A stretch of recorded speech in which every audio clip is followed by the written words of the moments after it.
আসসালামু আলাইকুম dear viewers. আজ আমি এই ভিডিওতে খুব সংক্ষিপ্ত আকারে আপনাদেরকে দেখাতে চলেছি কিভাবে আপনি আপনার মেসেঞ্জার অ্যাপ থেকে মুছে যাওয়া মেসেজগুলো রিকভার করবেন।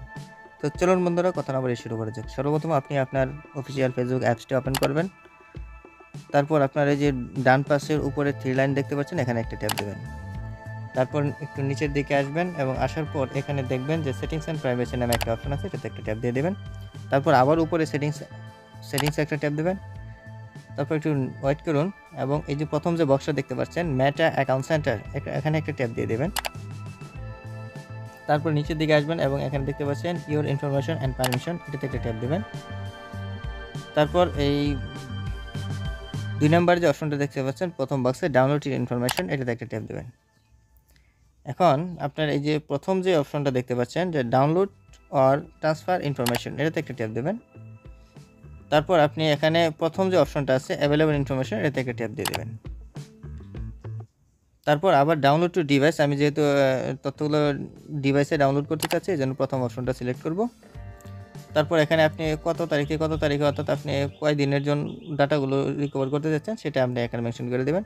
এখানে প্রথম হচ্ছে last week, last month, last 3 month, last 6 month, year, আমি অলওয়েজ দিয়ে দিচ্ছি।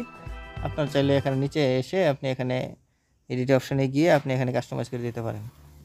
তারপর এখানে সেভ অপশনে একটা ট্যাপ দিয়ে দেবেন। তারপর এখানে 2 নম্বর অপশন বক্সে নোটিফায়ার ক্লিক করবেন। এখানে আপনি আপনার একটা জিমেল দিয়ে দিবেন।